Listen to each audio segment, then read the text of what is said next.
राधे राधे गुरुजी। जी गुरुजी मैं बेनाथ हूँ।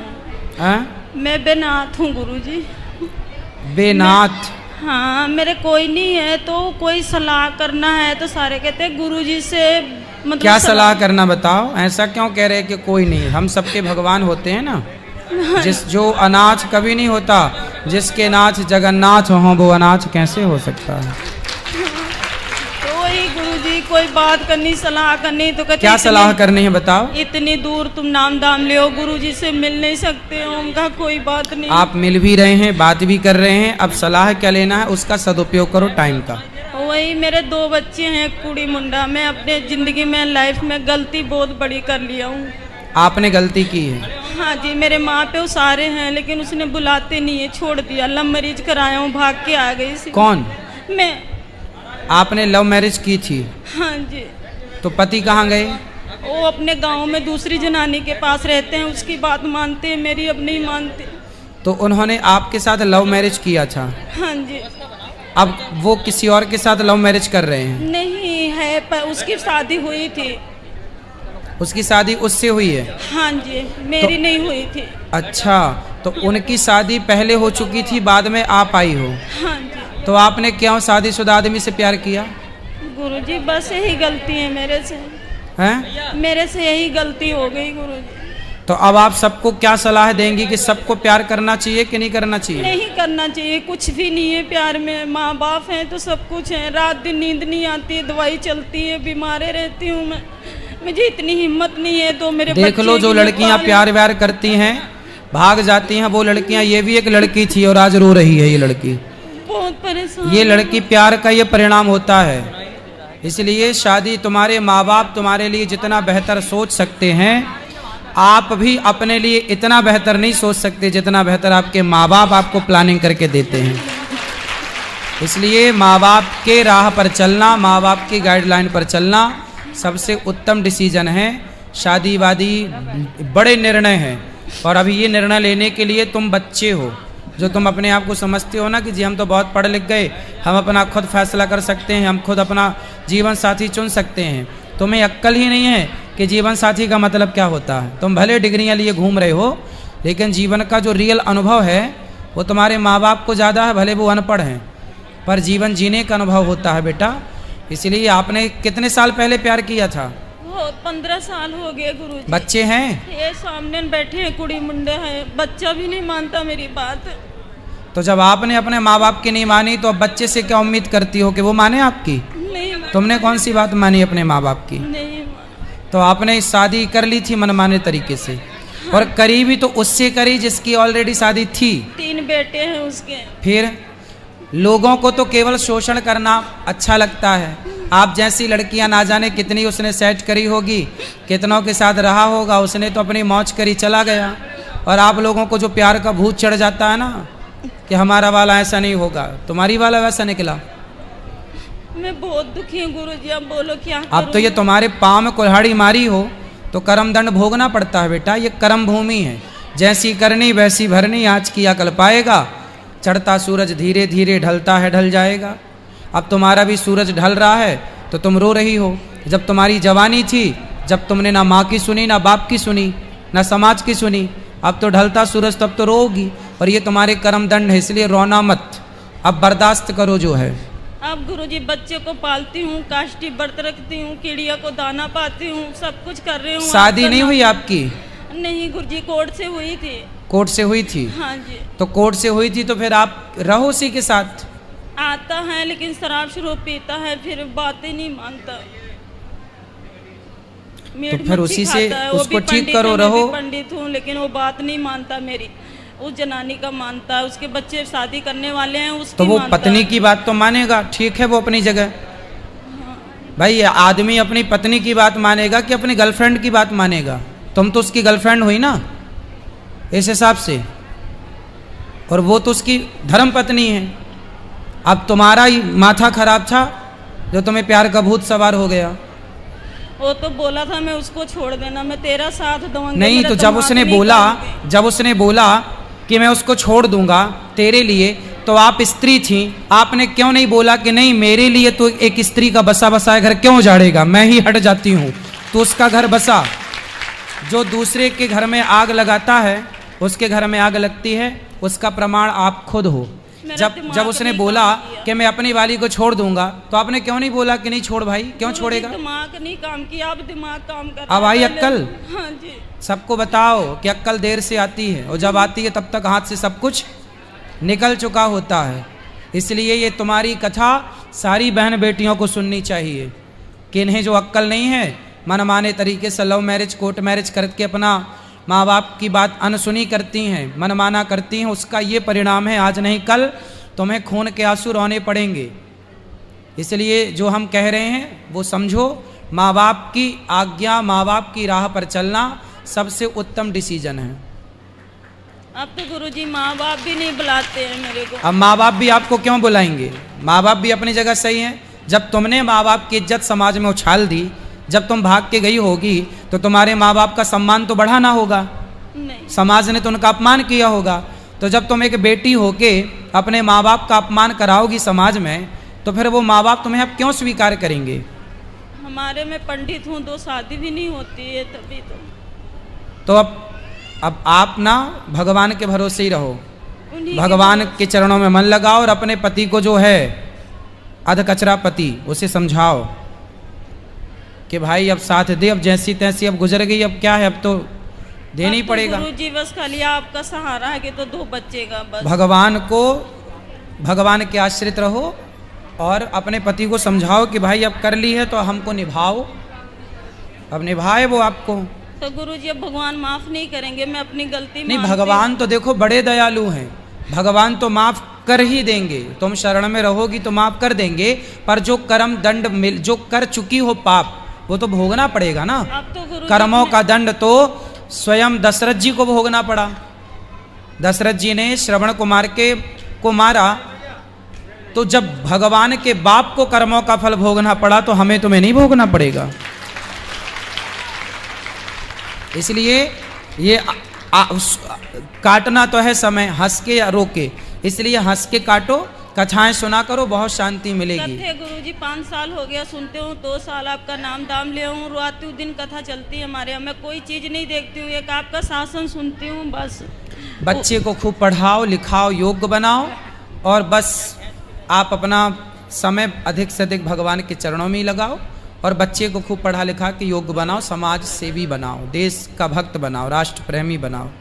ठीक है गुरुजी, राधे राधे। खुश रहो। राधे राधे गुरुजी। जी गुरुजी, हम लोग का आज एनिवर्सरी है, आप आशीर्वाद दे दीजिए। खुश रहिए। गुरुजी, मेरा प्रश्न ये है कि जितना भी अच्छा काम करने से लोग अच्छे क्यों नहीं बोलते हैं? क्या अच्छा किया आपने? गुरुजी, मैं एक नर्सिंग स्टाफ हूँ, दिल्ली में जॉब करती हूँ। तो हमारे शादी को आज 1 साल पूरा हो गया। तो हम लोग थोड़ा अलग रहते हैं, ये मेरे हस्बैंड जी है बेंगलोर में रहते हैं, मैं दिल्ली में रहती हूँ। तो बीच बीच में मिलते रहती हूँ। तो लोग बोलते हैं कि शादी करने के बाद अलग अलग नहीं रहना चाहिए, क्या ये सही है कि गलत है? नहीं तो अलग अलग क्यों रहती हो, साथ में रहो पति के। तो अभी साथ में रहने के लिए थोड़ा सा टाइम है, जैसे 6 महीने के लिए, तो अलग नहीं रह सकते हैं। हाँ, तो 6 महीने बाद फिर साथ में रहो, तो अभी अलग रहना बहुत जरूरी है। तो लोग बोलते हैं कि साथ में रहना जरूरी है। हाँ, ये तो हम समझते हैं कि साथ में रहना चाहिए, पर अपने पैर में खड़े होने के लिए तो कुछ दिन अलग रह सकते हैं ना। तो अभी भी तो आप अपने पैर में खड़ी हो, कौन से पति की छाती में चढ़ी हो? नहीं, ये तो अपने पैर में खड़े हैं, लेकिन कंफर्टेबल हो जाने के लिए। अरे अब तो सुनो, अपने पैर में ना खड़े रहो, पति के पैर में खड़े रहो। अब तो शादी हो गई, अब पति करेगा जो करेगा, आप तो मस्त आराम से रानी बन के रहो। नहीं गुरुजी, जब हम कर रहे हैं, जब नहीं करते तो पति के भरोसे में ही रहते हैं। अब देखो, पति आपका झोला लिए खड़ा है बेचारा, हैं? आप काम करोगी, पति आपका झोला उठाएगा। पति काम नहीं करते। राधे राधे गुरुजी। जी, बेंगलोर में सॉफ्टवेयर IFB कंपनी में सर्विसिंग कर रहा हूँ सर। सर्विसिंग कर रहे हो? जी सर। किसकी सर्विसिंग? वो गाड़ी, वो अच्छा, बाइक का पार्ट्स बन रहा है उधर। सही है। सुपरवाइजर हूँ सर। कितना कमाते हो? वो 25,000 सर।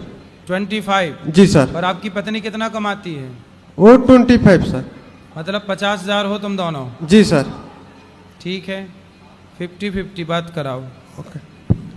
जी गुरुजी। तो पति भी 25 कमाते हैं, आप भी 25। जी गुरुजी। अच्छा है, कमाओ और बढ़िया अपने लिए अच्छा घर बनाओ, अच्छे से रहो, खुश रहो।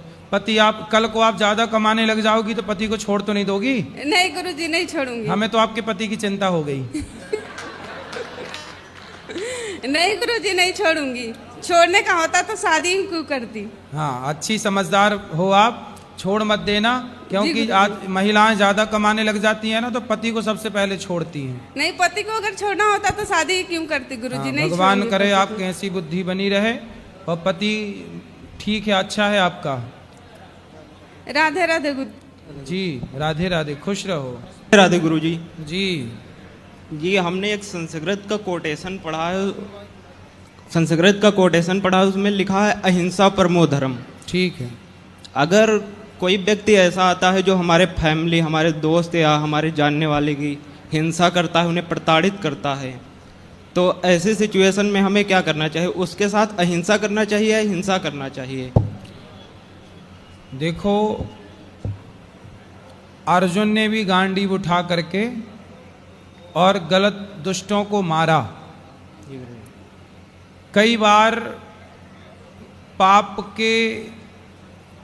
करने वाले को मार देना धर्म होता है। जैसे झांसी की रानी ने अंग्रेजों को मारा तो उन अंग्रेजों को मारना ही धर्म था। शिवाजी ने मुगलों को मारा, महाराणा प्रताप ने मुगलों को मारा, उनको मारना ही धर्म था। ऐसे पापी को मार देना ही धर्म है। इसलिए जहाँ जरूरत पड़े तलवार की, वहाँ तलवार जरूर उठाना चाहिए। जहाँ जरूरत तलवार उठाने की है, यदि वहाँ आपने नहीं उठाया तो फिर वो पाप हो जाएगा। इसलिए जहाँ जरूरत तलवार उठाने की है अवश्य उठाना चाहिए। हमारे हिंदुओं ने यही तो गलती की, सरकार के भरोसे रहते रहते तलवार चलाना छोड़ दी। भूल गए अब किसी से डंडा चलाना नहीं आता, तलवार की तो छोड़ो। इसलिए भारत एक समय पर ऐसा था कि हमारी लड़कियां भी युद्ध करती थी। झांसी की रानी, दुर्गावती, अहिल्याबाई, होलकर, ये सब इसका गवाह है इतिहास में। तो हमारे यहाँ की लड़कियां भी ये तलवार चलाना जानती थी, युद्ध लड़ना जानती थी। मतलब हमारा देश कितना शिक्षित था कि हमारे यहाँ लड़कियां जानती थी युद्ध की नीतियां। फिर तो हमारे यहाँ सब जानते थे। जब तक देश तलवार चलाना जानता था तब तक हमारा देश सुरक्षित था। अब बात फिर तलवार चलाने में एक गलती और हो गई। गलती ये हो गई कि हमने जरूरत से ज्यादा दया कर ली। जैसे हमारे यहाँ पृथ्वीराज चौहान 17 बार मोहम्मद गौरी को छोड़ दिया। उसने पकड़ा तो उसने एक मौका नहीं दिया, आंखें फोड़ डाली, संयोक्ता को जिंदा जौहर करना पड़ा। इसलिए दया उस पर मत करो कि जिस पर दया करने के बाद आपकी बहन बेटियों को जिंदा जलना पड़े। इसलिए दया जरूरत से ज्यादा ना हो, क्योंकि वह दया ही बाद में पतन का कारण बन जाएगी। इसलिए दया उतनी जितनी जरूरी है। बाकी तलवार चलाना सीखो और झांसी की रानी बनो। बेटियों को झांसी की रानी, बेटों को शिवाजी बनाओ, यदि अच्छा भारत चाहते हो तो। वरना ऐसे आतंकवादियों के हाथ मरते ही रहना है तो फिर कुछ मत चलाओ। गुरुजी, एक और क्वेश्चन है, स्वर्ग क्या है और नर्क क्या है? स्वर्ग क्या है? कहते हैं कि जननी जन्म भूमश्चा स्वर्गादपि गरीयसी। जन्म देने वाली माता और जन्म भूमि ही स्वर्ग होती है। यही स्वर्ग है। माँ की सेवा में स्वर्ग है, माँ की गोद में स्वर्ग है। और जन्म भूमि जो आपकी मातृभूमि है वह स्वर्ग से कम नहीं है। इसी को स्वर्ग कहा गया। जननी जन्म भूमश्च स्वर्गादपि गरीयसी, यही स्वर्ग है। राधे राधे गुरुजी। जी गुरुजी, मैं पंजाब से हूँ ते और मैं पंडित हूँ ते कॉलेज में पढ़ता हूँ ते दोस्त मजाक उड़ाते हैं। आप बताओ क्या करूँ? हैं? कॉलेज पढ़ता हूँ, मैं पंडित हूँ, दोस्त मजाक उड़ाते हैं मेरा। दोस्त काय बात का मजाक उड़ाते? किस बात कि का? तुम पंडित हो, ब्राह्मण हो, इसलिए। अरे तो पंडित हैं तो ये तो गौरव का विषय, अच्छा है। तो कौन लोग मजाक उड़ाते हैं? मेरे दोस्त। कौन है वो दोस्त? वो अदर कास्ट के हैं। उनसे बोलना कि दुनिया को जिसने गणित सिखाई ना 0 दशमलव दिया वो आर्यभट्ट पंडित थे। चाणक्य ने चंद्रगुप्त को पढ़ा लिखा करके योग्य बना के सम्राट बनाया, बोलना वो चाणक्य पंडित थे। राम को शिक्षा दीक्षा देने वाले वो वशिष्ठ पंडित थे। परशुराम 21 बार क्षत्रियों को विहीन करने वाले वो परशुराम पंडित थे, ब्राह्मण थे। बताओ उन मूर्खों को। क्या करूं गुरुजी, इसलिए मन गलत जगह जाता है, मन करता सुसाइड कर लूं। अरे राम राम, तुम मरने चले, काहे मरोगे? बहुत परेशान करते हैं वो। कौन? दोस्त। तो कॉलेज वो में। दोस्त नहीं है, नालायक दुश्मन है वो आपके। ऐसे लोगों के चक्कर में क्यों पड़ते हो? जी गुरुजी। ऐसे लोगों को दो जूता मारो, अलग करो, दोस्ती वोस्ती। अच्छे लोगों के साथ रहो, जो आपको नेगेटिविटी से भरे, जो आपके आसपास नकारात्मकता फैलाए, ऐसे लोगों से दूर रहना चाहिए। जो आपको पॉजिटिविटी से भरे, उसके साथ रहना चाहिए। इस देश में ब्राह्मण, क्षत्रिय, वैश्य, शूद्र सबका अपना अपना योगदान है और सब श्रेष्ठ हैं, कोई छोटा या बड़ा नहीं। ब्राह्मण होना तो गर्व है। ब्राह्मण सुदामा थे, उन ब्राह्मण के पांव धो करके नेत्रों के जल से भगवान श्री कृष्ण ने सम्मान किया था। ब्राह्मण तो सम्मान, सुदामा जैसे ब्राह्मण भगवान कृष्ण की सभा में सम्मान पाते हैं, तो ब्राह्मण होना तो अच्छा है, बुराई क्या है? धन्यवाद जी, खुश रहो। राधे राधे गुरुजी।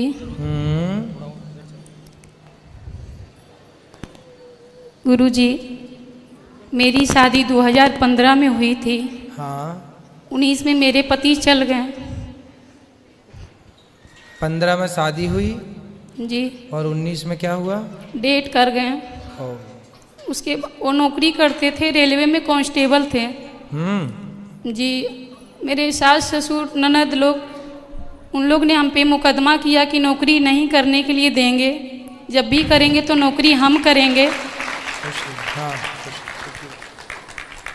और मेरी सास की मांग थी कि पेंशन मुझे दिया जाए, लेकिन कोर्ट की आदेश से, आपकी कृपा से, बिहारी जी की कृपा से पेंशन हमें ही दिया गया। और नौकरी के लिए उन लोग को कहना है कि नहीं देंगे। क्यों नहीं देंगे? कि नौकरी हम करेंगे। कौन करेगा? मेरी छोटी ननद कहती हैं। नहीं, पत्नी को ही मिलती है नौकरी, पति की नौकरी पत्नी, या बच्चे होंगे तो बच्चे को मिलेगी? नहीं, या बच्चे नहीं है। तो फिर आपको ही मिलेगी ना वो। उन लोग हम पे इतने अत्याचार किए हैं गुरुजी की बताने की आवश्यकता नहीं है। नहीं, ठीक है, जो अत्याचार वगैरह जो अलग विषय है, पर नौकरी के अधिकारी तो सरकार की गाइडलाइन के हिसाब से आप ही अधिकारी हैं। इस बार फाइनल होने वाला है गुरुजी, इसी माह में आशीर्वाद दीजिए कि कोर्ट से जीत हो जाए। तो बिल्कुल जीत आपकी होगी। सरकारी एविडेंस जो कहते हैं वो तो यही कहते हैं कि भाई पत्नी ही अधिकारी होती है। गुरुजी तो आप वकील से बोलिए कि वो जज से आप बोलिए डायरेक्ट। जी, वो बोले सब लोग कि आपका ही होगा, जीत होगा, जब भी होगा तो आपका ही होगा। हाँ, ननद का क्यों होगा? ननद क्यों लगेगी नौकरी? और मेरे घर में गुरुजी अकाल मृत्यु हर 4 साल पे हर जगह ननद काहे उंगली करती है? नौकरी भी उसी को चाहिए। गुरुजी कई बार ने हम बैठक भी करवाए हैं कि हम कहाँ जाएंगे, मेरी पूरी जीवन पड़ी है। मेरे पिताजी भी नहीं है गुरुजी, नहीं भाई है, मैं केवल अनाथ हूँ गुरुजी। नहीं, अनाथ नहीं बेटा, ऐसा कभी मत बोलो कि हम अनाथ हैं। हम में से कोई भी कभी भी अनाथ नहीं है, हम सबके नाथ जगन्नाथ हैं। गुरुजी मेरे घर में हर 4 साल पे अकाल मृत्यु हो जाती है। मेरे इस बार चाचा की लड़का, पति की कैसे मृत्यु हो गई अचानक? क्या हो गया? पति बहुत शराब पीते थे गुरुजी। उसके बाद में उन्होंने, लोग कहते हैं कि पॉइजन अपने से खा लिया है, बहुत सारे चीज ऐसा हुआ गुरुजी, लेकिन इसका कभी पुष्टि हुआ ही नहीं कि वो क्या किए। चलो, हम मम्मी का हार्ट का ऑपरेशन था, उसी में हम थे, पटना IGMS में थे। उसके बाद उन लोगों ने जो करना था सब मेरे साथ कर रहे हैं। आप अभी उसी घर में साथ में हैं या अलग अलग हैं? नहीं, हम गुरुजी यहाँ पे हैं, घर पे हैं। उन लोग देते ही नहीं चढ़ने के लिए घर में। आप अपने माँ बाप के यहाँ हैं? जी। ठीक है। बच्चे नहीं हैं अभी? बच्चे नहीं हैं गुरुजी। वहाँ की हम लोग कई बार रहने की प्रयास भी किए हम, लेकिन वहाँ जो थाना प्रभारी थे, DSP सब थे, उन लोग बोले कि आप अपने घर में रहिए, जब लड़ाई चल रही है तो रहने की कोई आवश्यकता नहीं है आपकी, कुछ होगा तो उसकी जिम्मेदारी नहीं लेंगे हम। ठीक है, ठीक है। आपकी नौकरी भगवान करे मिल जाए, फिर आप अपना जीवन जैसे जीना है आप जिएगा, जो हरी इच्छा हो और जो आपका मन हो वो आप कीजिएगा। गुरुजी मेरे घर में हर 4 साल पे अकाल मृत्यु हो जाती है, सब लोग चले जाते घर हैं। पे मतलब ससुराल में या मायके? नहीं, मायके। तो मायके में मृत्यु हो जाती है तो अपने पिताजी से बोलिएगा कि वो अपने पितरों के लिए कुछ कार्य कराएं। पिताजी नहीं है गुरुजी। तो भाई? भाई भी नहीं है गुरुजी। फिर माँ? माँ मेरी है गुरुजी। तो फिर आप बेटी अकेली बहन हो? नहीं, हम 4 बहन है गुरुजी। तो फिर आप बहनें हम करते हैं पितृ तर्पण करते हैं जाके वहाँ पे गया जी में। हाँ तो ठीक है, आपने किया है तो ठीक है, फिर आप बेटियां ही कर सकती हैं उनके लिए, अपने पिता अपने दादा सबके लिए कर सकती हैं, आप बेटियां कर सकती हैं। गुरुजी आशीर्वाद दीजिए कि मेरा जॉब हो जाए गुरुजी। हो जाएगा, भगवान के आश्रित रहिएगा और भगवान के चरणों में मन लगाइएगा बस। ठीक, धर्म न छोड़िएगा, खुश रहिए। हाथ जोड़ विनती करूं सुनियो चित्त